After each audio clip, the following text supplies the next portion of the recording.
পয়গম্বর সুলাইমান আলাইহিস সালাতুস সালাম জিনদের দিয়া উনি মসজিদুল আকসা নির্মাণ করতেছেন। যে মসজিদুল আকসার কথা আল্লাহ পাক কোরআনে আনছেন। আল্লাহ পাক আল্লাহর হাবিবকে মেরাজের রাত্রিতে আল্লাহর সাথে সাক্ষাৎ করাবেন। বায়তুল্লাহ থেকে মসজিদুল আকসা ঘোরায়া আল্লাহর আরশে নিয়ে গেছেন। এই মসজিদুল আকসা পয়গম্বর সুলাইমান নির্মাণ করতেছেন জিনদেরকে দিয়া, দামি দামি পাথর দিয়া পয়গম্বর সুলাইমান নির্মাণ করায়। সময় শেষ, হায়াত শেষ হয়ে গেছি, মালাকুল মউত সামনে দাঁড়ায় গেছে আর বলে, সুলাইমান হায়াতের সীমানা শেষ, চলেন যাই, আল্লাহর সামনে যাইতে হবে, দুনিয়া থেকে চলে যাইতে হবে। পয়গম্বর সুলাইমান বলে, এ মালাকুল মউত, আমার তো হায়াত শেষ হয়ে গেছে, আমি একটু রব্বে কারীম আল্লাহর সাথে একটু কথা বলে লই। আমি যদি এখন আমার মরণ হয়, তাফসীরুল মারিফুল কোরআনের মধ্যে লেখা হয়, পয়গম্বর সুলাইমান মালাকুল মউতকে বলে, আমার যদি এই টাইমে মরণ হয় তাহলে জিনরা সবাই পলায়ন করবে, আল্লাহর ঘর কিন্তু নির্মাণ হবে না, সম্পন্ন হবে না, তারা ভেঙে যাবে। খুব খারাপ জাতি জিন, সে কিন্তু আমার ভয়ে মসজিদ নির্মাণ করি, আমার যদি এখন জান বের হয়ে যায় তারা কিন্তু বানাবে না। আল্লাহ তাআলা কি পয়গম্বর সুলাইমান বলে, আল্লাহ হায়াত একটু বাড়ান যায় না? আল্লাহ বলে, না সুলাইমান হায়াত বাড়ানো যাবে না। ইযা জাআ আজালুহুম লা ইস্তাখিরুনা সাআতাও ওয়া লা ইস্তাকদিমুন। হায়াত যখন যার শেষ হয়ে যাবে, 1 সেকেন্ড পরেও জান বের করা হবে না, 1 সেকেন্ড আগেও তার জান বের করা হবে না। যখন যে টাইমে যে সময় শেষ হয়ে যাবে তখনই যাইতে হবে। আল্লাহ তাআলা বলেন, সুলাইমান, আমি তোমার জন্য একটা ব্যবস্থা করতে পারি, তুমি মরবা কিন্তু তুমি পড়বা না। তুমি এভাবে লাঠি ভর দিয়া মসজিদুল আকসার দিকে তাকায়া থাকবা, আর তোমার ভয়ে তারা মসজিদ নির্মাণ করবে। তুমি আসলে জীবিত নয়, তোমার হায়াত শেষ হয়ে গেছে, জান বের করবে কিন্তু তুমি তাকায়া থাকবা। ওরা জীবন্ত মানুষ মনে করে তোমাকে দেখে দেখে ডরে ডরে কাম করবে। হায়াত শেষ, জান বের করছে। পয়গম্বর সুলাইমান লাঠিতে ভর দিয়া মসজিদুল আকসার দিকে বড় বড় চোখ করে তাকায় আছে, আর জিনরা ভয়ে তাড়াতাড়ি মসজিদ বানাইতেছে। এদিক দিয়ে আল্লাহ তাআলা মসজিদ বানানো শেষ, মসজিদ নির্মাণ শেষ হয়ে গেছে। তাফসীরে কিতাবের মধ্যে লেখা হয়, এদিক দিয়ে আল্লাহ তাআলা রুই পোকা তার লাঠিতে আল্লাহ পাক লাগাই দিছে। মসজিদ নির্মাণ শেষ, পয়গম্বর লাঠি নিচ থেকে রুই পোকা খাওয়া শুরু করছি। মসজিদ বানানো শেষ হয়ে গেছে, পয়গম্বর জমিনে পড়ে গেছে। জিনরা দৌড়ায় এসে পয়গম্বরের হাতটা চেক করে, কয় না রে, এই জিন জাতি আজকে পয়গম্বর মারা যায় নাই, অনেক দিন আগে মারা গেছে, কিন্তু আমাদের দিকে বড় বড় চোখ করে তাকায় ছিল,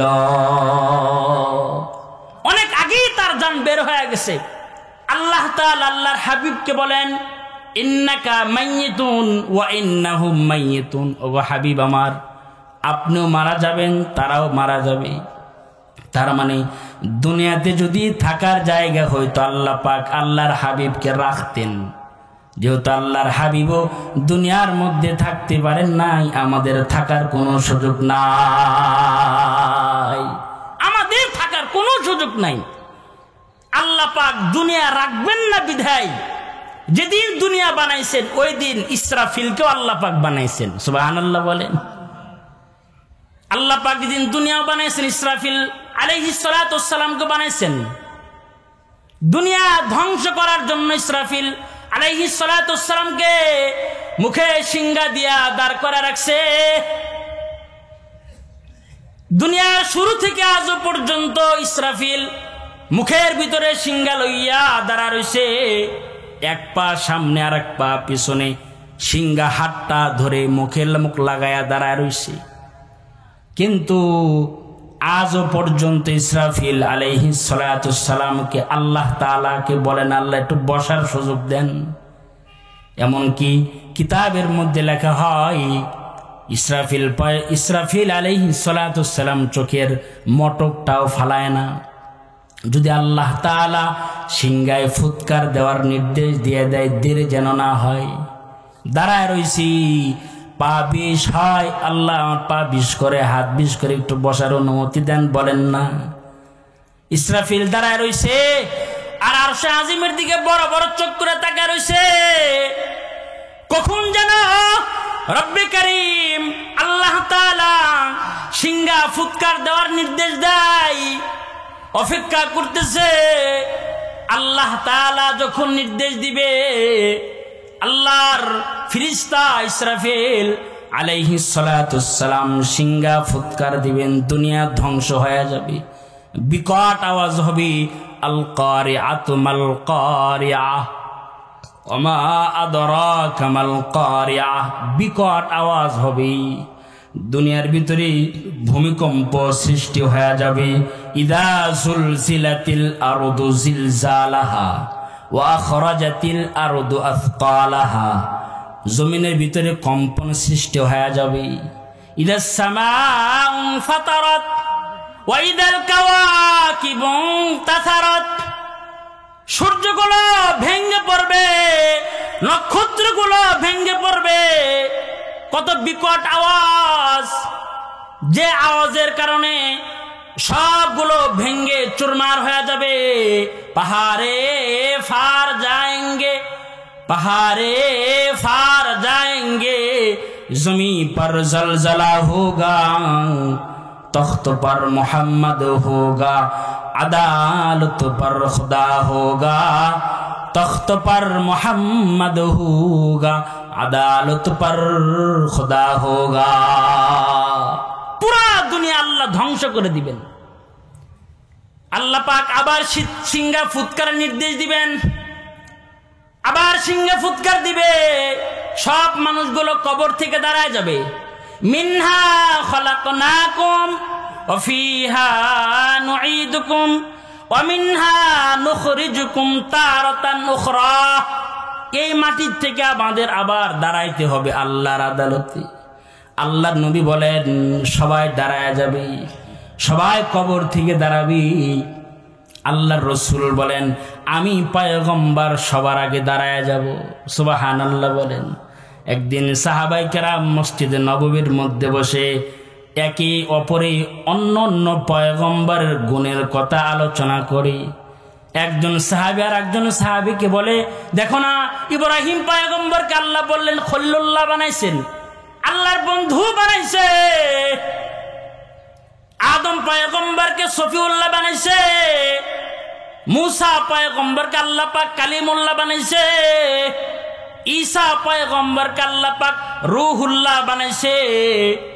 पैगंबर सुलाइमान अलैहिस सलातुस सलाम के अल्लाह पाक खलीफातुल्लाह बनाइছে। আল্লাহ নবী সাহাবায়ে কেরামের পয়গম্বরদের গুণকীর্তন শুনতেছেন।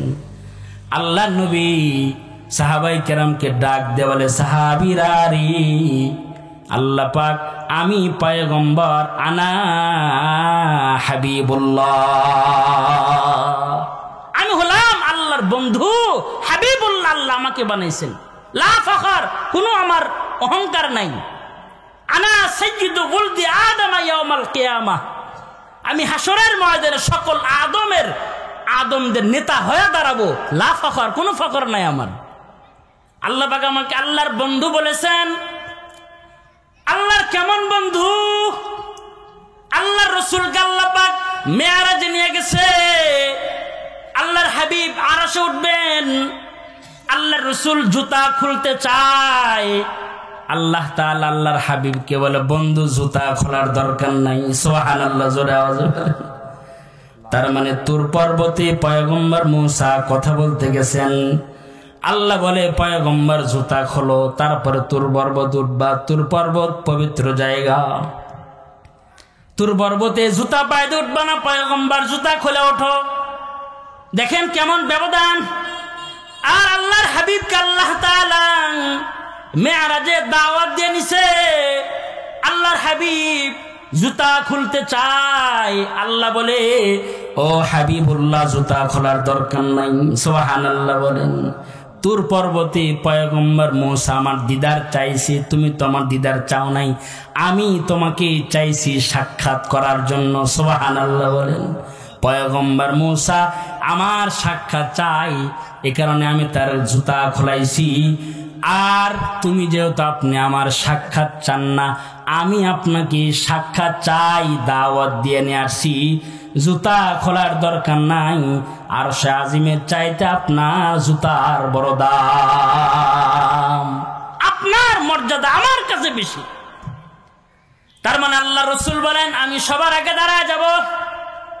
আল্লাহ নবী বলেন হাসরের ময়দানে সবাই দাঁড়ায় যাবে, উলঙ্গ হইয়া দাঁড়াবে, কোনো কাপড় নাই, জুব্বা নাই, লুঙ্গি নাই, পায়জামা নাই, পায়ে কোনো জুতা নাই, জুতাবিহীন কাপড়বিহীন খতনাবিহীন দাঁড়াবি। আমরা মুসলমান করছি না সবাই? খতনাবিহীন আল্লাহর আদালতে সবাই দাঁড়ায়া যাবে, উলঙ্গ হইয়া দাঁড়াবে। আম্মাজান আয়েশা সিদ্দিকা বলে, ওগো সরকার, একে অপরে উলঙ্গ হইয়া দাঁড়াইলে শরম লাগবে না? একজনকে আর একজনের অঙ্গর দিকে তাকাবে না? আল্লাহ বলে, আয়েশা, একজন আর একজনের অঙ্গর দিকে তাকানোর কোনো সময় নাই রে আয়েশা। জাহান্নামের গর্জন, হালমিম মাজিদ, হালমিম মাজিদ।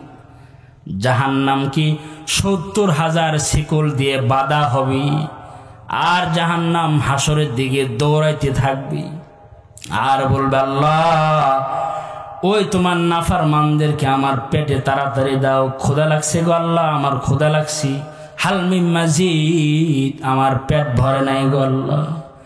জাহান্নামের গর্জন। আল্লাহ নবী বলেন, হযরত মিকদাদ রাদিয়াল্লাহু তাআলা আনহু বলে, হাসরের ময়দানে বান্দার মাথার উপরে সূর্য চলে আসবে, সূর্যর তাপে মাথার ঘামগুলো ঝরতে ঝরতে কোনো গুনাহগারের পায়ের টাকনো পর্যন্ত ঘাম জমে যাবে, কোনো গুনাহগারের হাঁটু পর্যন্ত ঘাম জমে যাবে, কোনো গুনাহগারের কোমর পর্যন্ত ঘাম জমে যাবে, কোনো গুনাহগারের কাঁধ পর্যন্ত জমে যাবে, মুখ পর্যন্ত জমে যাবে। আল্লাহ নবী হাত দিয়ে ইশারা করে নাক দেখায়, কোনো নাফরমানের ঘামগুলো নাক পর্যন্ত জমে যাবে, কোনো নাফরমান ঘামের মধ্যে হাবুডাবু খাইতে থাকবে, অন্যদিকে তাকানোর কোনো সময় নাই। নবীরা পর্যন্ত ইয়া নাফসি ইয়া নাফসি বলতে থাকবে, কিন্তু ওই দিন কেউ কারোর দিকে তাকানোর টাইম নাই। আল্লাহ পাক বান্দার সাক্ষীগুলাও হাজির করবে। আল্লাহ তাআলা বান্দা যখন গুনাহ করে 4 সাক্ষী সঙ্গে সঙ্গে জমিনে রেখে দেয়। কয় সাক্ষী? জোরে বলেন। 4 সাক্ষী রেখে দেয়। 1 নাম্বার সাক্ষী হলো ফেরেশতা, কিরামান কাতিবিনা ইয়ালামুনা মা তাফআলুন। ফেরেশতা আমাদের গুনার সাক্ষী হয়ে যায়, ফেরেশতা বান্দার ইবাদতের সাক্ষী হয়ে যায়। এই যে আজকে দুনিয়ার মজলিস তাআলার রহমান ফাকিলাতান ফিল মিজান খফিফাতান আলাল লিসান সুবহানাল্লাহি ওয়া বিহামদিহি সুবহানাল্লাহিল আযীম। বুখারী শরীফের শেষ হাদিস। এই হাদিস পরে খতমে বুখারী করা হয়।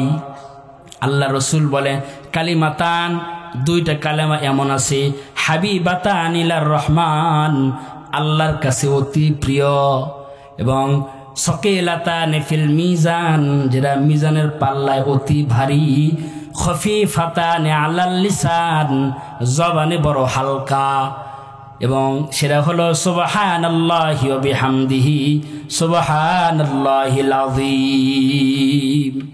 এই কালেমা যে বেশি বেশি পড়বে, আল্লাহ পাক তার মিজানের পাল্লা ভারী করে দিবে। সুবহানাল্লাহ বলেন। রাজি আছেন তো ইনশাআল্লাহ? সকাল বিকাল পড়তে পারবেন তো ইনশাআল্লাহ নাকি? আরেকটা আমল হলো বেশি বেশি কোরআনের খতমের সব আমল নামায় ভারী করাই।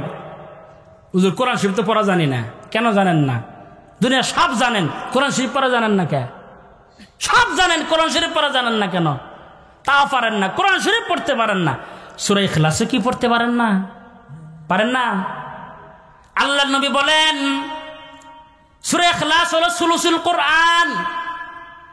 একবার যে সূরা ইখলাস পড়বে আল্লাহ পাক 10 পারা পড়ার সওয়াব দান করবে। সুবহানাল্লাহ। আগামীকাল সকালে বলেন বাড়িতে গিয়ে, আরো জোরে বলেন সুবহানাল্লাহ। আল্লাহর রাসূল বলেন যে ব্যক্তি সূরা ইখলাস পড়বে, কুল হুয়াল্লাহু আহাদ পড়েন, কুল হুয়াল্লাহু আহাদ আল্লাহুস সামাদ লাম ইয়ালিদ ওয়া লাম ইউলাদ ওয়া লাম ইয়াকুল লাহু কুফুয়ান আহাদ। আল্লাহর রাসূল বলেন যে ব্যক্তি সূরা ইখলাস একবার পড়বে আল্লাহ পাক তার আমলনামায় সঙ্গে সঙ্গে 10 পারা কোরআন পড়ার সব আমলনামায় জমা করে দিবি। 2 বার পড়বে 20 পারা সব পেয়ে যাবে। 3 বার পড়বে 1 খতম সব পাবে। সুবহানাল্লাহ বলেন। তার মানে আল্লাহ তাআলা পুরা কোরআন শরীফ যারা পড়তে পারে না, আল্লাহ পাক জুলুম করেন নাই, সহজ করে দিছে। আমার বান্দা কোরআন পড়তে পারে না, সূরা ইখলাস দিয়ে দিলাম, ছোট্ট সূরা দিয়ে দিলাম। আল্লাহর রাসূল অন্য হাদিস উকবা ইবনে আমির রাদিয়াল্লাহু তাআলা আনহু বলেন, আল্লাহর রাসূল বলেন সূরা ইখলাস, সূরা ফালাক, সূরা নাস, এই 3 সূরা হলো আসমানি সকল কিতাবের মধ্যে এই 3 সূরা আল্লাহ পাক রেখে দিয়েছি। আল্লাহ পাক এই 3 সূরা আসমানি সকল কিতাবের মধ্যে জায়গা করে দিয়েছি। এই 3টা সূরা সকল আসমানি কিতাবের মধ্যে আছে। তাওরাত, জাবুর, ইনজিল, কোরআন, আসমানি সব কিতাবের মধ্যে আল্লাহ 3 সূরা দিয়ে দিয়েছেন। আল্লাহ রাসূল বলে 3 বার পড়লে 1 খতম সব পাওয়া যাবে। 6 বার পড়বে 2 খতম। সুবহানাল্লাহ বলেন। 9 বার পড়বে আল্লাহ পাক সঙ্গে সঙ্গে আমলনামায় 3 কোরআন খতমের সব আল্লাহ পাক জমা করে দিবে। আল্লাহর রাসূল বলে কেউ যদি দিনে 10 বার এই সূরা ইখলাস তেলাওয়াত করে আল্লাহ তাআলা তার জন্য জান্নাতের মধ্যে ভিআইপি, ভিভিআইপি বিশাল রাজপ্রাসাদ বান্দার জন্য আল্লাহ পাক দলিল করে দিবি। 10 বার পড়লে আল্লাহ পাক জান্নাতে বালাখানা দান করবে। তো মিজানের পাল্লা ভারী হবে। আর হাসরের ময়দানে বান্দার শাফাআত দরকার। হাসরের ময়দানে কিছু কিছু মানুষ দ্বারা দ্বারা শাফাআত করবে, আলেম দ্বারা শাফাআত করবে। আজকে যে হাফেজ কোরআন, যে হাফেজদের মাথায় আমরা পাগড়ি পেছায়া দিলাম, এই হাফিজুল কোরআনরা 10 জন নিশ্চিত জাহান্নামীদেরকে সুপারিশ করে আল্লাহর জান্নাতে নিয়ে যাবে। আগামীকাল আপনার এলাকায় মানে সুবহানাল্লাহ নাই মনে নাকি? আছে সুবহানাল্লাহ এলাকায়? আছে তো নাকি? 10 জনকে বিনা হিসাব জাহান্নামীদেরকে সুপারিশ করে জান্নাতে নিবে। সুবহানাল্লাহ জোরে বলেন। 1 জন 2 জন নয়, 10 জনকে সুপারিশ করে জান্নাতে নিয়ে যাবে। শুধু হাফিজের দাম না, আল্লাহর রাসূল বলে এই হাফিজের আব্বাদের মাথায় আমাদের হুজুররা আমরা টুপি পরায়া দিলাম। আল্লাহ পাক রব্বুল আলামিন হাসরের ময়দানে হাফিজের আব্বা আম্মার মাথায় দামি দামি মুকুট পরিধান করায় দিবি। এমন মুকুট পরিধান করাইবে যার উজ্জ্বলতা এমন হবে, রাসূল বলেন কোন ঘরে যদি পুরা চাঁদটাকে, সূর্যকে পুরা ঘরের মধ্যে ঢুকায় দেওয়া হয়, 1 চাঁদ যদি ঘরের মধ্যে ঢুকাইলে ঘর যেমন আলোকিত হয়, ঠিক তেমনি হাসরের ময়দানে হাফিজুল কোরআনের আব্বা আম্মার মাথায় এই মুকুটগুলো এর চাইতে বেশি ঝলমল ঝলমল করতে থাকবি, বেশি আলোকময় হয়ে যাবে। আর হাসরবাসীরা বলবে কিরে এই লোকগুলা কারা, এই লোকগুলা কারা? যাদের মাথায় বড় বড় সুন্দর সুন্দর মুকুট পরিধান করা দেওয়া হয়েছে। হাসরবাসীরা বলবে এরা দুনিয়ার কেউ না, এরা হলো দুনিয়ার হাফিজুল কোরআনের আব্বা আম্মা। এদের সন্তানগুলো দুনিয়ার হায়াতে হাফেজ হয়েছে, সন্তানদেরকে হাফেজ বানাইছি, সন্তানদেরকে মাওলানা বানাইছি, সন্তানদেরকে আল্লাহর পরিচয় দিয়ে দিছি। এই কারণে আল্লাহ তাআলা হাসরের ময়দানে এই হাফিজুল কোরআনের আব্বা আম্মাকে আল্লাহ পাক রব্বুল আলামিন সম্মানের আসন দান করবি। কপাল কত ভালো, আজকে যে 2 বাচ্চার মাথায় আমরা পাগড়ি দিয়ে দিলাম, তাদের আব্বা আম্মা কত উত্তম, কত দামি, যে তারা হাসরের ময়দানে আল্লাহর সম্মানের আসন তারা গ্রহণ করবে। সুবহানাল্লাহ বলেন। এজন্য সন্তানদেরকে কোরআন শিখায় দেওয়া, কারণ হাসরের ময়দানে সন্তানের বিরুদ্ধে দাঁড়ায় যাবে। কোন কোন সন্তান আল্লাহর আদালতে হাসরের ময়দানে দাঁড়ায় যাবে আর বলবে রব্বানা আতিহিম দিআফাইনি মিনাল আযাব, আর রব্বুল আলামিন আমি একা গুনার কারণে কেন জাহান্নামে যাব? আমি আমার জালেম পিতামাতা কই? যে জালেম পিতামাতা আমারে কোরআন শিখায় নাই, নামাজ শিখায় নাই। নামাজ শিখাইলে আমি সন্তান নামাজ শিখতাম, কোরআন শিখাইলে আমি তোমার সাথে আমার সম্পর্ক জমতো গো আল্লাহ। কোরআন শিখায় নাই, আমাকে দিন শিখায় নাই। দিন না শেখানোর কারণে ওই সকল আব্বা আম্মাদেরকে তুমি ডবল আযাব দান করো। আল্লাহ পাক রব্বুল আলামিন সন্তান বিরুদ্ধে, বাবার বিরুদ্ধে দাঁড়ায় যাবি। আর হাফিজুল কোরআন আলেমের আব্বা আমার কত দাম, দুনিয়ার হায়াতেও দাম। আল্লাহ রসুল বলেন যখন কোনো ব্যক্তির মরণে সাখরাত শুরু হয়ে যায় তখন আল্লাহ রসুল বলে সাখরাতওয়ালা বান্দার পাশে বসে তোমরা সূরা ইয়াসিন তেলাওয়াত করো। সন্তান হাফেজ হয়েছে, কোনো টেনশন নাই। বাবার মরণের সাখরাত শুরু হয়ে গেলে সন্তান ওযু করে সূরা ইয়াসিন তেলাওয়াত শুরু করে দিবি। সুবহানাল্লাহ বলেন। আল্লাহ নবী বলেন যখন কোনো ব্যক্তির পাশে সূরা ইয়াসিন তেলাওয়াত করা হয় আর যদি ওই ব্যক্তির মরণের সাখরাত কঠিন হয়ে যায়, রব্বে করিম আল্লাহ তাআলা আরশে আজিম থেকে ডাক দিয়ে বলে, এই মালাকুল মউত, সাবধান, আযাব দিবি না। দেখোস না আমার বান্দার পাশে বসে বসে আমার সূরা ইয়াসিন তেলাওয়াত করা হয়, আমার কোরআন তেলাওয়াত করা হয়, সাবধান, আযাব দিবি না। সহজে তার জানটা কোরআন তেলাওয়াতের বিনিময় সূরা ইয়াসিন তেলাওয়াত করার বদলায় তার জানটা আসানের সাথে বের করে নিয়ে যা। সহজেই তার জান বের করবে। আর আরেকটা কপালের সুসংবাদ হলো সন্তান হাফেজ আলেম হয়ে গেছে, বাবার জানাজার ইমামতি সন্তান দ্বারাই করবে। সুবহানাল্লাহ, কত সৌভাগ্য। অনেক মুসলমান আছে যা জানাজার ফরজও জানে না। জানাজার ফরজ কয়টি তাও জানে না। ফেরেশতা সাক্ষী হয়ে গেছে, ফেরেশতা সব লেখালেখি করা শুরু করছে। আল্লাহ রসুল বলেন যখন নেককার ফেরেশতা কোনো বান্দা যখন নেকের কাজ করে সঙ্গে সঙ্গে ডান কাদের ফেরেশতা নেক লিখে দেয়, কিন্তু বাম কাদের ফেরেশতা গুনাহ করলে সঙ্গে সঙ্গে বাম কাদের ফেরেশতা গুনাহ লেখার সাহস পায় না, সঙ্গে সঙ্গে লিখতে পারে না। বাম কাদের ফেরেশতা ডান কাদের ফেরেশতার কাছে অনুমতি চায়, উস্তাদ লেখমু, গুনাহ করছে তো, চোখ দিয়া পরনারে তাকায় দেখছে, চোখ দিয়া সিনেমা দেখছে, লেখমু। ডান কাদের ফেরেশতা রে থাম, যদি মাপ চাইলো আল্লাহর কাছে লেখে কি করবি, পরে থাম। আবার বলে লিখবো, না আরেকটু দাঁড়া। তৃতীয়বার যদি তাও বান্দা আল্লাহর কাছে মাপ না চায় তারপরে বলে লেখ, যেহেতু নাফরমান মাপ চাইলেও না আল্লাহর কাছে লেখা ফেলা। আর ডান কাদের ফেরেশতা এই যে নেক কাজে নেক মজলিসে বসছেন, লেখা শুরু হয়ে গেছে। যতক্ষণ থাকবেন লিখতেই থাকবে, সুবহানাল্লাহ বলবেন, লিখবেন। বাম কাদের কাছে অনুমতি নেওয়ার কোনো জরুরত নাই। তার মানে 1 নাম্বার সাক্ষী আমার গুনার সাক্ষী হয় ফেরেশতা। 2 নাম্বার সাক্ষী আমলনামা। আমলনামার মধ্যে আল্লাহ সব লেখা রাখছে।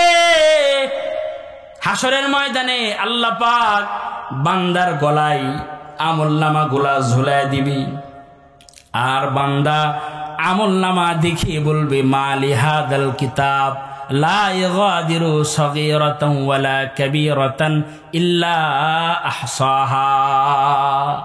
আমার এই হিসাবের কিতাবের কি হলো রে? কোনো কিছুই তো ছাড়ে নাই। লেপের ভিতরে গুনাহ করছিলাম তাও লেখা আছে। যুবক বেড়ে যারা আছে শীতকাল ঘর লাগাইয়া ল্যাপটপ মাথার উপর দিয়ে ফেসবুকে গুনাহ করে, ঠিক কিনা? হ্যাঁ না, এই এলাকার যুবক বেড়ে ভালো, সবাই রাবে হযরত হাসান বসরির মধ্যে বুজুর্গ। ঢাকার কথা কইতেছি আমি। এলাকার যুবকের খুব ভালো, যুবক বেড়ে ভালো না, অনেক ভালো, নামাজ পড়ে মনে হয়। কিন্তু যারা এই গুনাহ করবে কেউ দেখে নাই, দেখছেন কি? জোরে বলেন। আল্লাহ দেখবে। আলাম ইয়ালাম বিআন্নাল্লাহা ইয়ারা। আল্লাহ বলে তুই যে গুনাহ করস আমি যে দেখি, তুই জানস না আল্লাহ কি ঘুমায়? আল্লাহ ঘুমায়? আল্লাহ ঘুমায় না, তো ঘুমায় না। এই কথা আল্লাহর পয়গম্বর মুসা আলাইহিস সালাতুস সালাম আল্লাহকে বলে, আল্লাহ আমিও ঘুমাই, আমার উম্মত ঘুমায়, সব প্রাণীরা ঘুমায়। তাফসীর কিতাবের মধ্যে আসছে, আল্লাহ আপনি ঘুমান না? আল্লাহ কি কয়? আল্লাহ আপনি ঘুমান না? সবাই তো ঘুমায়, আপনি ঘুমান না? আল্লাহ বলে, পয়গম্বর আমি যে ঘুমাই না আমার মুখ দিয়ে বলার দরকার নাই, তুমি নিজেই প্রমাণ পাইবা। কেমনে? আল্লাহ বলে, মুসা কাছের গ্লাসে পানি লইয়া দাঁড়ায় থাকো। পয়গম্বর মুসা আলাইহিস সালাতুস সালাম কাছের গ্লাসে পানি লইয়া দাঁড়ায় রইলেন। কতক্ষণ দাঁড়ায় থাকা যায়? পয়গম্বরকে আল্লাহ গ্লাস রাখতেও বলে না, পানি ফেলতেও বলে না, বসতেও বলে না। পয়গম্বর গ্লাসটা লইয়া দাঁড়ায় রইছেন। অনেকক্ষণ যাবৎ গ্লাসটা লইয়া দাঁড়ায় রইছি। কতক্ষণ থাকা যায়? ঝিমুনি আসছি, হাতের গ্লাসটা পড়ে আমার হয়ে গেছে না, ভেঙে চুরমার হয়ে গেছে। কাছের গ্লাস মাটিতে পড়ছে তো ভেঙে গেছে। আল্লাহ তাআলা পয়গম্বর মুসাকে ডাক দিয়ে বলে, মুসা, মুসা ঘুম ধরছে, হাতের গ্লাস পড়ে ভাঙলো কেন? পয়গম্বর মুসা বলে, আল্লাহ ঘুমায় নাই, ঝিমুনি আসছে। ঝিমুনি মানে এমনে এমনে যেটা করে, এমনে এমনে। আল্লাহ আমার ঝিমুনি আসছে, আল্লাহ ঘুমায় নাই, আমি ঝিমুনি ধরছে। আল্লাহ বলে, মুসা তুমি তোমার ঝিমুনি আসার কারণে তোমার হাতের গ্লাসটা পরে ভেঙে চুরমারা গেল। বলো না মুসা আমি আহকামুল হাকিমিন, মাওলা যদি ঘুমায়া যায় দুনিয়ার কি অবস্থা হবে? এ কারণে লা তাখুযুহু সিনাতু ওয়ালা নাওম, আল্লাহ বলে আমি আল্লাহর ঘুম নাই, আমার আল্লাহর তন্দ্রাও নাই, ঝিমুনিও আমার আল্লাহর নাই। লা তাখুযুহু সিনাতু ওয়ালা নাওম, আমি আল্লাহ ঘুমাই না, আমার ঝিমুনিও নাই, আমার ঘুমও নাই। তার মানে যুবক ভাই, আজ থেকে গুনাহ করবা, চিন্তা করবা, আল্লাহ কিন্তু ঘুমায় না। আলামি আলাম বি আন্নাল্লাহ ইয়ারা, আল্লাহ ধুমকি দেয়া বলে, তোমরা কি জানো না আমি আল্লাহ সব দেখি? আমি আল্লাহ এমন দেখি, অন্ধকারের মধ্যে দুনিয়ার কেউ দেখে না, কিন্তু আমি আল্লাহ দেখি। কেউ নাই কিন্তু আমি আল্লাহ কিন্তু আছি। বাবা বাবা দেখে নাই? যুবক ভাই, আমি ঘরের মধ্যে গুনাহ করলাম, আমার বাবা দেখলো না, আমার মা দেখলো না, বিবি দেখলো না, সন্তান দেখলো না, কিন্তু দেখছে একমাত্র আমার মাওলা, আমার আল্লাহ দেখছেন। কিন্তু আমার আল্লাহ, এই বুঝ আমাদের মধ্যে না থাকলেও আগের যুগের বাচ্চাদের ভিতরে এই বুঝটা ছিল। তাফসীর কিতাবের মধ্যে আসছে, এক আল্লাহর বান্দা ছোট বাচ্চা সাথে নিয়ে যাইতেছে বাজারে, রাস্তার পাশে দেখে বিশাল আঙ্গুরের বাগান। বাবার আঙ্গুরের বাগান দেখে লোভ সামলাতে পারে না। বাবা সন্তানকে বলে, বাবা রাস্তায় দাঁড়ায় থাকো, আমি বাগানের মধ্যে প্রবেশ করলাম, বাগানের মধ্যে থেকে আমি কিছু আঙ্গুর লয়ে আসি, তুমি যখন এখানে দাঁড়াইবা, কোন মানুষ আসলে তুমি আমাকে আওয়াজ দিবা, আমি বাগান থেকে বের হয়ে আসব, ধরা খাবো না, আমি বের হয়ে আসব। সন্তান আঙ্গুরের বাগানের গেটে দাঁড়ায় রয়েছে। বাবা আঙ্গুরের বাগানের মধ্যে প্রবেশ করেছে। হঠাৎ করে সন্তান, ছোট্ট বাচ্চা, মাসুম বাচ্চা আওয়াজ দেয়, ইয়া আবি ইয়া আবি আহাদুন ইয়ারানা, ইয়া আবি ইয়া আবি আহাদুন ইয়ারানা, হে বাবা একজন দেখে। কে দেখে? জোরে বলেন। আল্লাহ দেখে। হে বাবা একজন দেখে, ইয়া আবি আহাদুন ইয়ারানা, বাবা একজন দেখতেছে। বাবা দৌড়ায়া বাগান থেকে বের হয়ে আসছে। বের হইয়া গেটে দাঁড়ায়া সামনে তাকায়, কেউ নাই, পিছনে তাকায় কেউ নাই, ডানে তাকায় কেউ নাই, বামে তাকায় কেউ নাই। বাবা সন্তানকে বলে, এই সন্তান, কেউ তো নাই, কে আমাদেরকে দেখে রে সন্তান? কারে দেখে তুমি আমাকে চিৎকার দিয়ে আমাকে আওয়াজ দিলা, বাগান থেকে বের করে আনলা? কই কোনো মানুষ নাই, কেউ দেখে না। সন্তান বলে বাবা দুনিয়ার বাগানের মালিক দেখলো না, দুনিয়ার মালিও বাগানের মালিও দেখলো না, দুনিয়ার কোনো মানুষ দেখলো না। বাবা বলো না আমার আল্লাহ কি দেখে না? আমার আল্লাহ কি দেখেন না? সব মানুষের চোখ ফাঁকি দিলাম, আহকামুল হাকিমিন মাওলার চোখ কেমনে ফাঁকি দিব আমি? বাবা বলো না। এই বুঝ তাদের মধ্যে ছিল। তার মধ্যে 2 নাম্বার সাক্ষী হয় বান্দার আমলনামা, সব পাবে। এই যে আজকে 27 তারিখ মাহফিলে বসছেন, 26 তারিখ মাহফিলে বসছেন, তো এই মাহফিলের খবর আমলনামার মধ্যে লেখা হয়ে যাবে। সুবহানাল্লাহ পড়ছেন অনিচ্ছায়, আমলনামার মধ্যে লেখা আছে। অনিচ্ছায় গুনাহ করছেন তাও লেখা থাকবে, ছোট্ট ইবাদতও লেখা থাকবে, বড় ইবাদতও লেখা থাকবে, ছোট্ট গুনাহও লেখা থাকবে, বড় গুনাহও লেখা থাকবে, সব লেখা থাকবে। 3 নাম্বার সাক্ষী হলো, 2 নাম্বার গেছে না, 3 নাম্বার জমিন। কি? যে জমিনে বসে আছেন। আল্লাহ তাআলা বলেন ইয়াউমাইযিন তুহাদ্দিসু আখবারাহা, এই বান্দা জমিন কিন্তু তোর পক্ষে খবর বলে দিবে, বিপক্ষে বলবে। জমিন বলবে আল্লাহ তোমার বান্দা আমি জমিনে বসে 26 তারিখে রাত্রিতে মাদ্রাসার মাহফিলে বসেছিল গো আল্লাহ, তোমার বান্দা আমি জমিনে সেজদা দিত আল্লাহ, আল্লাহ তোমার বান্দা আমি জমিনে বসে বসে জিকির করত, কোরআনুল কারীম তেলাওয়াত করত, তুমি তোমার বান্দারে মাফ করে দাও না আল্লাহ। আর যদি জমিনের উপরে কোনো নাফরমান গুনাহ করে, জমিন তার বিরুদ্ধে সাক্ষী দিবে, বলবে আল্লাহ আমি জমিনে দাঁড়ায় দাঁড়ায় সে নাফরমানি করছে, আমি জমিনে বসে বসে সে সিনেমা দেখছি, আর রব্বুল আলামিন তুমি তাকে সাজা প্রদান করো। জমিন সাক্ষীও দিবে, পক্ষে বিপক্ষে দিবে। আল্লাহ নবী বলে এই সাহাবায়ে কেরাম, নবী সাহাবায়ে কেরামকে সামনে বয়ান করতেছেন, এই সাহাবীরা তোমরা কি জানো জমিন কি কথা বলবে, কেমন বলবে, কিভাবে বলবে? সাহাবীরা বলে না না পয়গম্বর আমরা জানি না, আপনি ভালো জানেন। আল্লাহর রাসূল বলে জমিন বান্দার সময় দিয়া, সন দিয়া, তারিখ দিয়া, দিনের টাইম বলে, সব বলে বলে বান্দার পক্ষে বিপক্ষে কথা বলবে। 4 নাম্বার সাক্ষী হয়ে যাবে বান্দার অঙ্গ পতঙ্গ। বাবা আল-ইয়াওমা নাখতিমু আলা আফওয়াহিহিম ওয়া তুকাল্লিমুনা আইদিহিম ওয়া তাশহাদু আরজুলুহুম বিমা কানু ইয়াকসিবুন।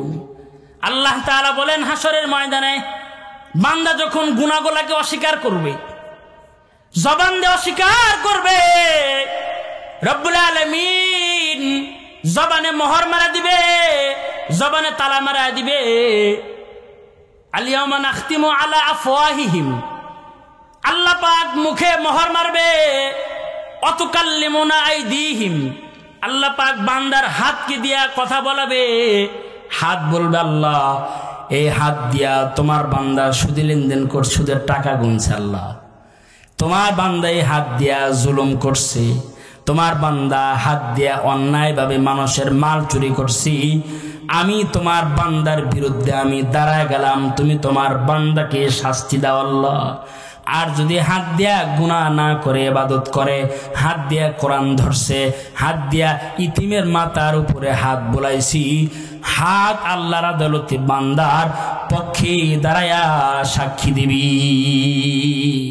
হাত বান্দার পক্ষে কথা বলবে। পাতে হেঁটে হেঁটে মাহফিলে আসছেন, বলবে আল্লাহ আমি পা তোমার বান্দার পক্ষে সাক্ষী দিই, তোমার বান্দা হেঁটে হেঁটে তোমার কোরআনের আলোচনা মজলিসে গিয়ে বসেছিল, আল্লাহ মাফ করে দাও না আল্লাহ। বান্দার পক্ষে সাক্ষী দিবে। আর যদি পা দিয়ে যাত্রার আসরে যায়, বলবে আল্লাহ তোমার নাফরমান বান্দা পা দিছিলাম মসজিদে যাওয়ার জন্য, মসজিদে না গিয়ে যাত্রায় দেখতে গেছে, মসজিদে না গিয়া সিনেমার হলে গেছে, আল্লাহ শাস্তি দান করো। বান্দার অঙ্গ কথা বলবে, 4 সাক্ষী হাসরের ময়দানে বান্দার পক্ষে বিপক্ষে দাঁড়ায় যাবে। তাহলে কি কোনো বিপক্ষে সাক্ষী নেওয়ার কোনো কায়দা আমাদের আছে? নাই নাই, আল্লাহ পাক হাসরের ময়দানে বান্দার বিচার শুরু করবে। 3 রকম নমুনা আল্লাহ পাক সামনে রাখবে বাবা। আল্লামা ফখরুদ্দিন রাজি রহমাতুল্লাহ তাফসিরে কাবিরের মধ্যে লেখেন, হাদিসের উদ্ধৃতি দিয়ে লিখেছেন, আল্লাহ পাক এক ব্যক্তিকে ডাকবে, সে বাদশা রাজা ছিল, রাজা, আয় রাজা এদিকে আয়।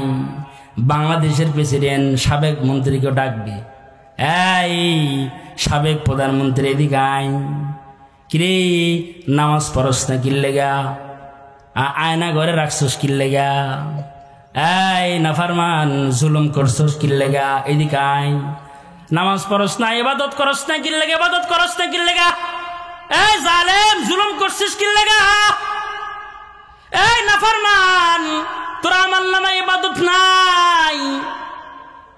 আর বলবে নাফরমান বলবে, আল্লাহ টাইম পাই নাই, টাইম পাই নাই, কত ব্যস্ততা, আল্লাহ রাজা ছিলাম, বাদশা ছিলাম, টাইম পাই নাই নামাজ পড়ার, আল্লাহ ভালো কাজ করার টাইম পাই নাই, খালি ওয়াকামা কাজের আগে আগে ছিলাম। আল্লাহ বলবে তুই নামাজ পড়ার টাইম পাস নাই। আল্লাহ পাক রব্বুল আলামিন পয়গম্বর সুলাইমানকে সামনে দাঁড় করায় দিবে। সুবহানাল্লাহ, জোরে আওয়াজে বলেন। আল্লাহ পাক পয়গম্বর সুলাইমানকে সামনে দাঁড় করাবে, আর বলবে নাফরমান ছোট্ট একটা দেশের রাজা, মানচিত্রের মধ্যে বাংলাদেশ দেখাই যায় না, চশমা লাগা বের করা লাগে যে আমি কোন দেশে থাকি, আমার দেশটা করে বাংলাদেশ কই, খুঁজে খুঁজে বের করা লাগে, মানচিত্রে ইটমিট একদমই ছোট দেখা যায়। আল্লাহ বলবে নাফরমান ছোট্ট একটা দেশের রাজা প্রধান হইয়া নামাজ পড়ার টাইম পাও নাই তুমি, আর দেখ আমার সুলাইমান পুরা দুনিয়ার বাদশাহী আমি তাকে দান করেছিলাম। সুবহানাল্লাহ, জোরে আওয়াজে বলেন। পুরা দুনিয়ার বাদশাহী আমি আল্লাহ তাআলা দান করছিলাম। সুলাইমান পয়গম্বরের বিবি ছিল 300 বিবি। সুবহানাল্লাহ বলেন। আশ্চর্য হয়ে গেছে, হাই হাই এক বিবির জ্বালায় ঘরে থাকতে পারি না, 300 বিবি আবার পয়গম্বর সুলাইমান কিভাবে পালছে। এক বিবির জ্বালায় তো হিসাব দিতে জীবনটা বাড়ায় যায়। সকালে বাড়াইলে দুপুর পর্যন্ত কই গেছিলা হিসাব দাও, টাকা কই রাখলা হিসাব দাও। এক বিবির জ্বালাই তো হয় না, আবার পয়গম্বর সুলাইমান 300 বিবি কিভাবে রাখছি প্রশ্ন হয় কিনা। পয়গম্বর সুলাইমানের 700 বান্দি ছিল বাবা। এত ঝামেলার মধ্যেও পয়গম্বর সুলাইমান রব্বে কারীম আল্লাহর নাফরমানি করে নাই, আল্লাহর গোলামি থেকে 1 সেকেন্ডের জন্য সরে দাঁড়ায় নাই। ওমা খালাকাতুল জিন্না ওয়াল ইনসা ইল্লা লিয়াবুদুন। আল্লাহ আমাদেরকে বানাইছে আল্লাহর গোলামি করার জন্য। আফা হাসিবতুম আন্নামা খালাকনাকুম আবাথা। আল্লাহ বলে তোরা কি এমনি মনে করছিস যে আমি তোদেরকে ফাও বানাইছি, অযথা বানাইছি? না, ওমা খালাকাতুল জিন্না ওয়াল ইনসা ইল্লা লিয়াবুদুন। আমি রব্বে কারীমের গোলামি করার জন্য বানাইছি। সুবহানাল্লাহ বলেন। তার মানে আল্লাহ বলবে কি রে নাফরমানি কেন করলি? বলবে আল্লাহ বাদশা ছিলাম, রাজা ছিলাম, তোমার গোলামি করার টাইম পাই নাই। আল্লাহ বলবে সুলাইমানের দিকে তাকা। আমার সুলাইমান পুরা দুনিয়ার রাজা হওয়ার পরে আমার সুলাইমান আমারে ভোলে নাই। সুবহানাল্লাহ। আমার সুলাইমান আমার গোলামি করছে ঠিক টাইম মতো। 2 নাম্বার ব্যক্তিকে আল্লাহ ডাক দিবি, ডাক দেবার কিরে নাফরমান কেন গোলামি করস? দেখো আল্লাহ আমরা গোলাম ছিলাম, অন্যের অধীনে কাজ করতাম, চাকরি করতাম, নামাজ পড়ার টাইম পাই নাই। আল্লাহ তাআলা পয়গম্বর ইউসুফ আলাইহিস সালাতু সালামকে হাজির করবে আর বলবে দেখ আমার ইউসুফের দিকে তাকা। আমার ইউসুফ গোলাম ছিল, তাও আমার ইউসুফ আমার নাফরমানি করে নাই। কি কবি বাহানা দিয়ে লাভ নাই। এই ফেরেশতারা 70 গজ শিকল পড়ায়া তাকে টেনে হিসড়ে জাহান্নামের আগুনে ফালায়া দি। 3 নাম্বার ডাক দিবে, কে নামাজ পড়স নাই কেন, গোলামি কেন করস নাই? বলবে আল্লাহ অসুস্থ ছিল, মাথা ব্যথা হইতো, খালি পেট ঘুরাইতো খালি, এ কারণে তোমার গোলামি করতে আমি পারি নাই। আল্লাহ পাক রব্বুল আলামিন পয়গম্বর আইয়ুব আলাইহিস সালাতু সালামকে ডাক দিবেন আর বলবে আইয়ুব এদিকে আসো, দেখ আমার আইয়ুবকে চেনা যায়? কহা চিনি তো, আইয়ুব পয়গম্বর। আমার আইয়ুবের পুরা দেহটা আমি পোকার বাসা বানাইছিলাম। একদিন দুই দিন না গো, একদিন দুই দিন পোকার বাসা বানাই নাই, 18 বছর যাবত আমার আইয়ুবের শরীরটা পোকার বাসা ছিল। তারপর আমার আইয়ুব আমার নাফরমানি করে নাই। তোর মাথা ঘুরাইছি, তুই নামাজ পড়স নাই। পেট ব্যথা করছে, নামাজ পড়স নাই। অসুস্থর বাহানা দিয়া তুমি নামাজ পড়ো নাই। আইয়ুব পয়গম্বর 18 বছর পোকার বাসা লইয়া পয়গম্বর আইয়ুব আল্লাহর নাফরমানি করে নাই। কি জবাব আছে সেদিন? আইয়ুব পয়গম্বরের এত কষ্ট হইছে যে পুরা শরীর পোকা আর পোকা। আর পোকা কেমন? বিষাক্ত পোকা। বিবি রাহিমা নাম শুনছেন তো? আইয়ুব পয়গম্বর স্ত্রী ছিল। আর একটা পরিচয়, বিবি রাহিমা ছিল হযরত ইউসুফ আলাইহিস সালামের ছেলের ঘরের মেয়ে। সুবহানাল্লাহ বলেন। পয়গম্বর ইউসুফের নাতনি ছিলেন বিবি রাহিমা। এই রাহিমা, সবাই 3 বিবি চলে গেছে, বিবি রাহিমা যায় না। জাতের মিয়া কালা ভালো, নদীর পানি ঘোলা ভালো, সব স্বার্থে চলে গেছে, কিন্তু বিবি রাহিমা যায় না, স্বামীর খেদমত করতে চায়। খাবার তো পয়গম্বর আইয়ুব খাইতে পারে না, তাফসীর কিতাবের মধ্যে লিখছেন খাইতে পারে না। বিবি রাহিমা তার মুখ দিয়ে খাবারগুলো চিবায়া জিব্বা দিয়ে আইয়ুব পয়গম্বরের হলকের মধ্যে যখন খাবার দিতেছিলেন, হঠাৎ করে মুখের একটি পোকা বিবি রাহিমার জিব্বায় কামড় দিয়ে দিছে। এমন বিষ যে বিষের যন্ত্রণায় আইয়ুব পয়গম্বর স্ত্রী বিবি রাহিমা জমিনে বেহুশ হয়ে পড়ে গেছে। হুঁশ ফিরে আসলে বিবি রাহিমা আইয়ুব পয়গম্বরকে জড়ায় ধরে বলে, স্বামীরি, এক পোকার কামড়ে আমি বেহুশ হয়ে জমিনে পড়ে গেলাম। তোমার পুরা দেহে পোকা আর পোকা, তুমি কেমনে সহ্য করো রে স্বামী? পয়গম্বর আইয়ুব আল্লাহর তো পছন্দের বান্দা, আল্লাহর বিরুদ্ধে কোনো নালিশ নাই। আমাদের একটু অসুখ বেশি হইলে আল্লাহর না বিচার দিয়ে দিই আমরা। আল্লাহ খারে আমারই দেখে। ওর 4 সন্তান, ওর কোনো জ্বর নাই, অসুখ নাই। আমার একটা সন্তান রোগ বাড়ে না, পায়খানা সারে না, জ্বর সারে না, মাথা ব্যথা সারে না। ওর 4 বিবি, ওর কোনো সমস্যা নাই। আমার 1 বিবি, ওর অসুখ সারে না। আল্লাহর কাছে নালিশ দিই, কিন্তু আইয়ুব পয়গম্বর আল্লাহর কাছে কোনো অভিযোগ নাই। আল্লাহর কাছে কোনো অভিযোগ নাই। পয়গম্বর এত কষ্ট করে আল্লাহর কাছে অভিযোগ দেয় না, আল্লাহর নাফরমানি করে না। একদিন হযরত জিবরাইল আমিন পয়গম্বর আইয়ুবের কাছে হাজির হয়ে গেছে। আসসালামু আলাইকুম সালাম দিয়েছে আইয়ুব পয়গম্বরকে। পয়গম্বরের সালাম উত্তর দিতে দেরি করেছেন। জিবরাইল বলে, ও পয়গম্বর, সালাম দিলাম কখন, জবাব দেন কখন? পয়গম্বর বলে, জিবরাইল ভাই, সালাম দিছা তো তুমি যখন আমাকে সালাম দিলা, ওই সময় আল্লাহর 2 মখলুক আমার মুখের গোস্তগুলো পোকা খাইতেছিল। আমি যদি জিহ্বা নাড়াইয়া সালামের জবাব দিই, পোকার খাওয়ার ডিস্টার্ব হবে, পোকা তৃপ্তি সহকারে খাবার খাইতে পারবে না। আর হাসরের ময়দানে যদি পোকাগুলো আল্লাহর আদালতে দাঁড়ায়া বলে, আল্লাহ আমাদেরকে আইয়ুবের গোস্ত খাওয়ার জন্য নিযুক্ত করেছিলা, সেই কিন্তু একদিন আমাদের পেট ভরে খাবার খাইতে দেয় নাই, বলো না জিবরাইল, আল্লাহর আদালতে আমি কি জবাব দাঁড়ায় দিব? এত সবর ছিল। আল্লাহ এত পছন্দের বান্দা, রোগে আক্রান্ত, আল্লাহর নামে কোনো অভিযোগ নাই। হাসরের ময়দানে আল্লাহ পাক বলবে, এই নাফরমান, রোগের দোহাই দিয়া নামাজ পড়ো নাই, এই ফেরেশতা ধরে টেনে হিসড়ে জাহান্নামের আগুনে ফালায় দি। ওই হাসরের ময়দানে পেরেশানি কিন্তু আমাদের নাই, কিন্তু সিদ্দিক আকবরের ছিল বাবা। আল্লাহর নবী সরওয়ারে দো আলম নামাজে দাঁড়ায় দাঁড়ায় দোয়া করতেন, আল্লাহুম্মা হাসিবিনি হিসাবান ইয়াসীরা।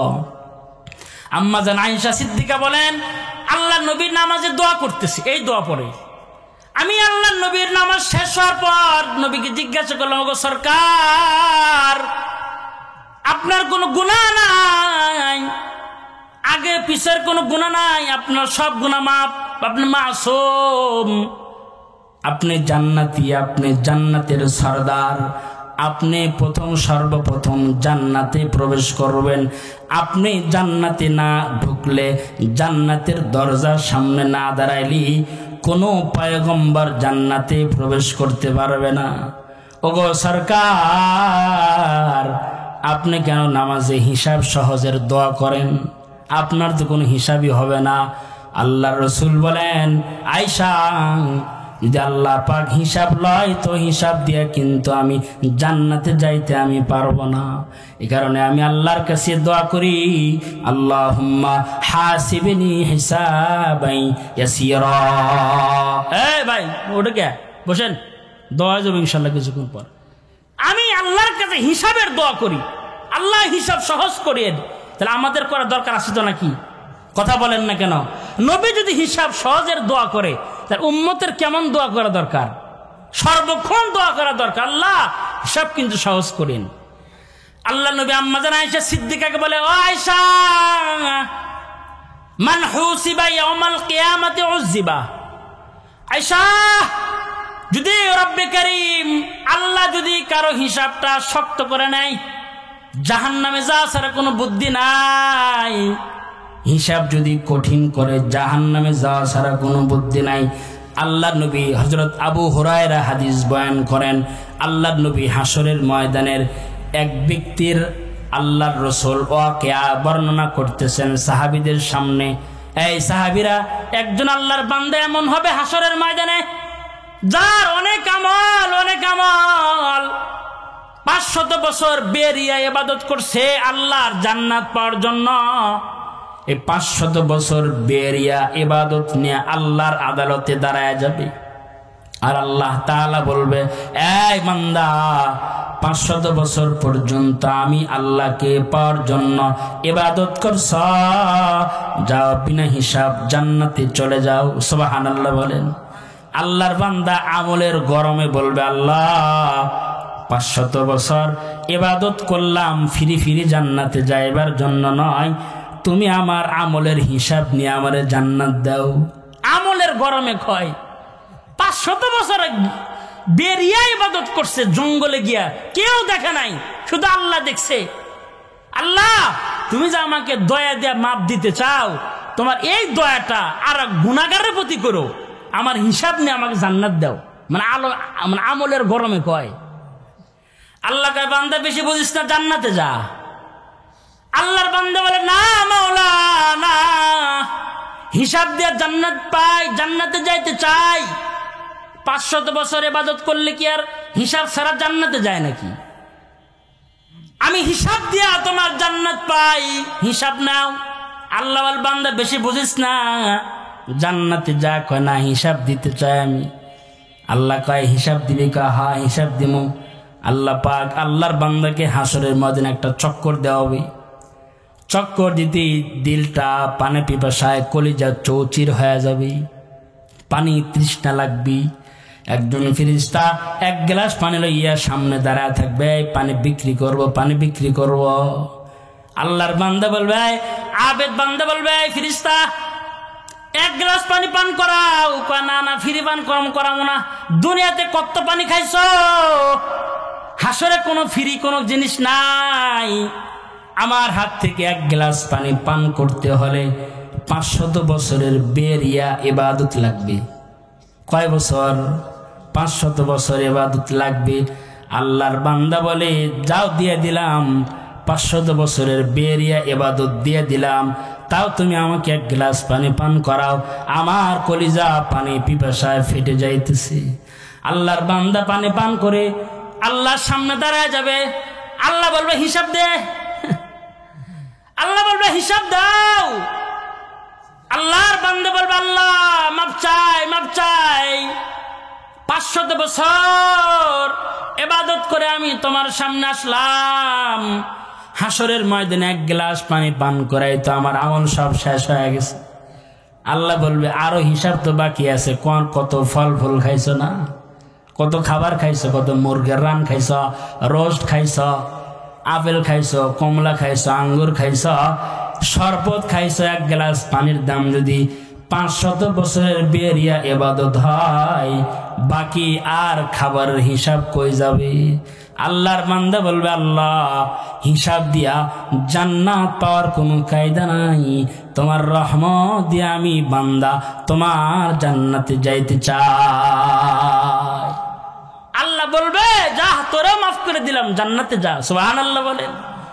তাহলে হিসাব দিয়ে জান্নাতে যাওয়ার কোনো কায়দা নাই। মান হুসিবা ইয়াউমাল কিয়ামাতি উযিবা। আল্লাহ রাসূল বলেন, যার হিসাব নিবে তার জাহান্নাম ছাড়া কোনো গতি নাই, আযাব ছাড়া কোনো গতি নাই। তার মানে দুনিয়ার হায়াতে বেশি বেশি আমল করতে হবে। হিসাব যেন আমার, আমলের পাল্লা যেন আমার ভারী হয়। আল্লাহ তো রহম করবে। আবু হুরায়রা বলেন, আনাস রাদিয়াল্লাহু তাআলা আনহু বলে, আল্লাহর এক নাফরমানের হিসাব আল্লাহ পাক নিবেন, কিন্তু মুমিন এই মুমিন বান্দার হিসাব নিবে, তার 99 গুনার ডায়েরি খুলবে। 99 গুনার ডায়েরি, শুধু গুনাহ আর গুনাহ আর গুনাহ। সিনেমার গুনাহ, জিনার গুনাহ, সুদের গুনাহ, ঘুষের গুনাহ, গুনাহ আর গুনাহ।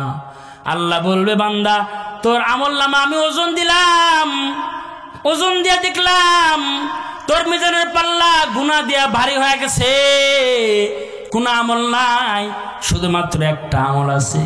সে আমল হলো আশহাদু আল্লা ইলাহা ইল্লাল্লাহু ওয়া আশহাদু আন্না মুহাম্মাদান আবদুহু ওয়া রাসূলুহু। শুধু ঈমানের একটা আমল তোর আছে রে বান্দা। আল্লাহ বলবে, বান্দা আমি তোর আমল আবার হিসাব করতে চাই। বান্দা বলবে, আল্লাহ হিসাব দিয়ে লাভ কি? জাহান্নাম ছাড়া কোন গতি নাই। 99 গুনার ডায়েরি একদিকে, আর একটা আমল শুধু আছে আমার। এক আমল দিয়ে আমি জান্নাত পাই না, হিসাব দেওয়ার কোনো দরকার নাই। আল্লাহ বলবে, না বান্দা, তোর একটা আবার একটা নেকি আমি আবার ওজন দিব আমি। আল্লাহ পাক 99 গুনার ডায়েরি মিজান এক পাল্লায় দিয়ে দিবি, আর এই কালেমায়ে শাহাদত আল্লাহ পাক এক পাল্লায় দিয়ে দিবি। আল্লাহ রসুল বলেন, যখন এই কালেমার পাল্লা, যখন কালেমার এই কাগজের টুকরা মিজানের পাল্লায় উঠায় দিবি, মিজানের পাল্লা বড় ওজনদার হয়ে যাবে, বড় ভারী হয়ে যাবে। আল্লাহ পাক তাকে মাফ করে আল্লাহর জান্নাত দান করবে। সুবহানাল্লাহ বলেন। আল্লাহর নবী মিরাজে গিয়ে দেখে একদল ফেরেশতা নামাজে দাঁড়ায় রইছে। একদল ফেরেশতা রুকুর হালতে সুবহানা রব্বিয়াল আযীম আল্লাহর গুণকীর্তন করতেছি, আর একদল ফেরেশতা সিজদার হালতে সুবহানা রব্বিয়াল আলার গুণগান গায়।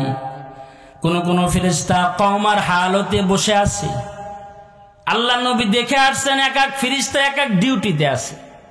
আর আল্লাহ তাআলা কিছু ফেরেশতা এমন বানাইছে, তারা পুরা দুনিয়ার মধ্যে ডিউটি করে। যেখানেই আল্লাহর কোন বান্দা জিকিরের মজলিসে বসে যায়, ওই সকল বান্দাদের সাথে ফেরেশতারা ঘেরাও করে বসে থাকে। সুবহানাল্লাহ বলেন।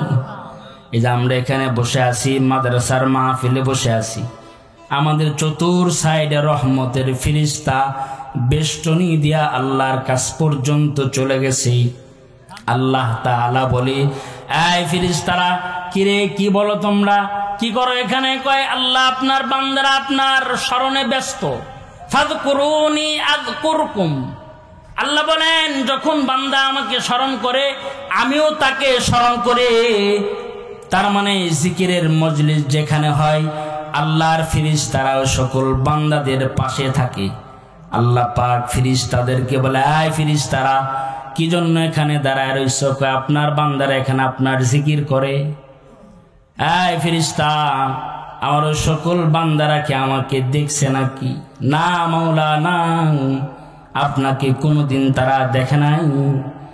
কিসের জন্য তারা বসে আমার স্মরণ করে? আপনার জান্নাত চাই, আপনার জান্নাত তারা চাই।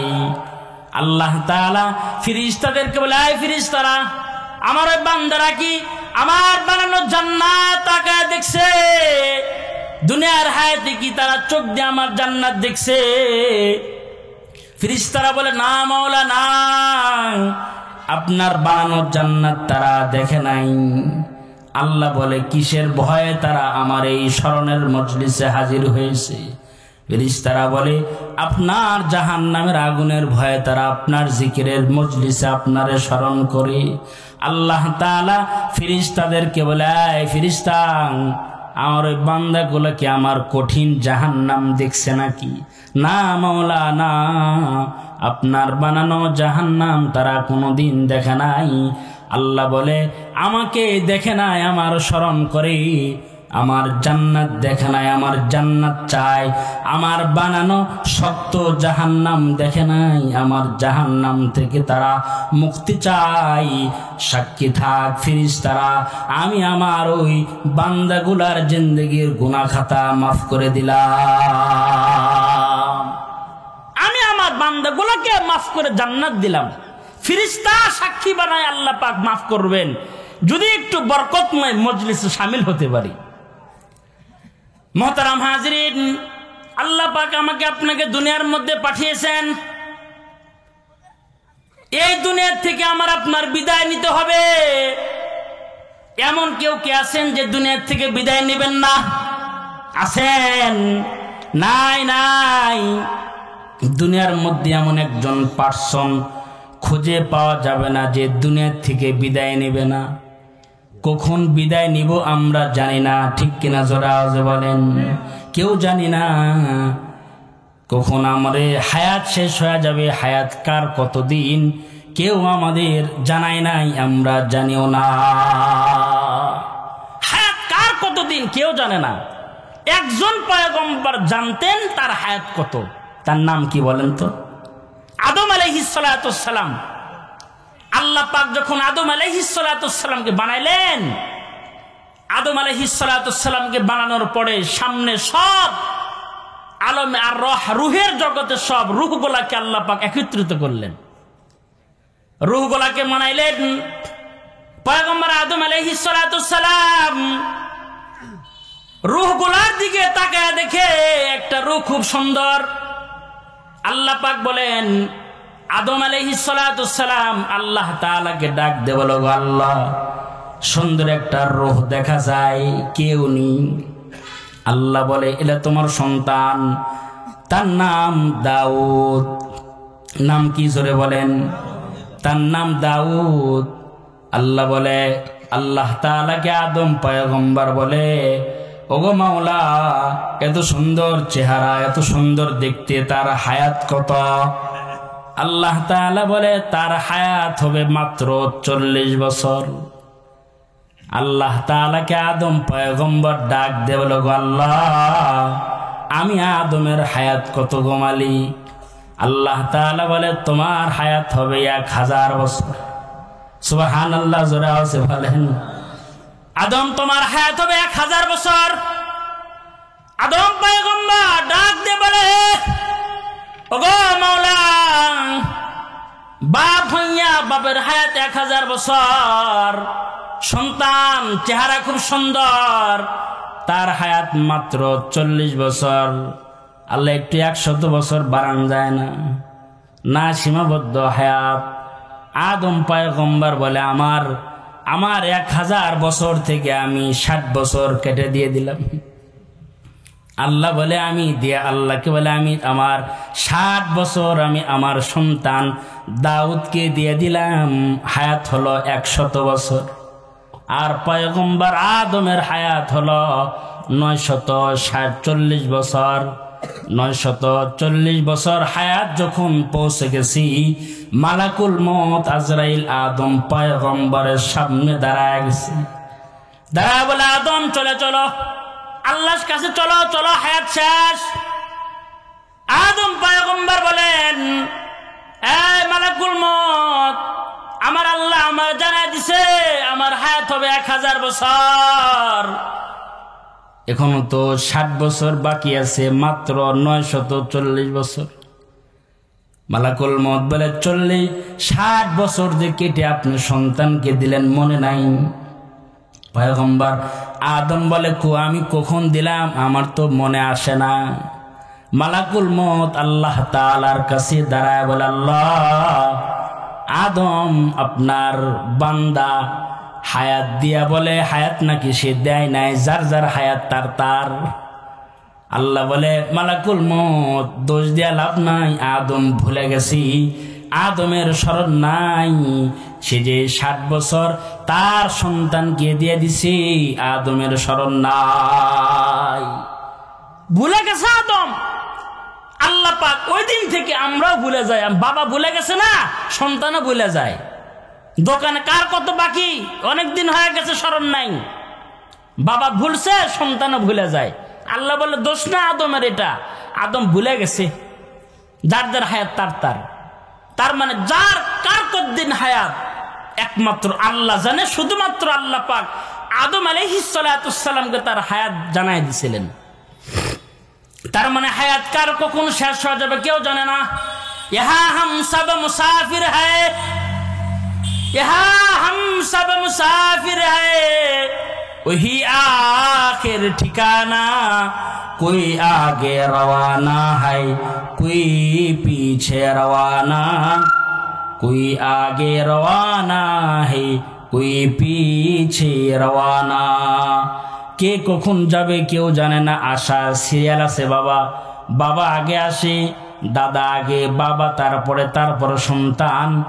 যাবে কি আল্লাহ ছাড়া কেউ জানেন না, যাওয়ার কোনো সিরিয়াল নাই। কিছুদিন আগে আমাকে একজন দাওয়াত দিছে এক মাহফিলে, সন্তান দাওয়াত দিছে আলেম। এবার বাবা প্রতি বছর মাহফিল করে, বাবা মাদ্রাসার মুহতামিম। তো বাবাকে বলছে আব্বা আপনি তো বৃদ্ধ হয়ে গেছেন, এইবার মাহফিলের সব জিম্মাদার আমি, বক্তার দাওয়াত দিব আমি, সব কাজ করবো আমি, আপনি একটু আরামে থাকেন।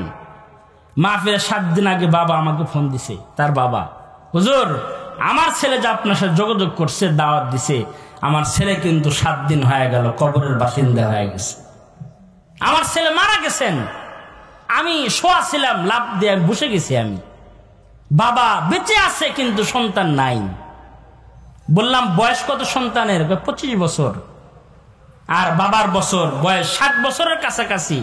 বাবা বেঁচে আছে, বাবার কাঁধে সন্তানের লাশ। তার মানে কে যাবে কেউ কি জানে? এবং কার কখন মরণ হবে কেউ জানেন না।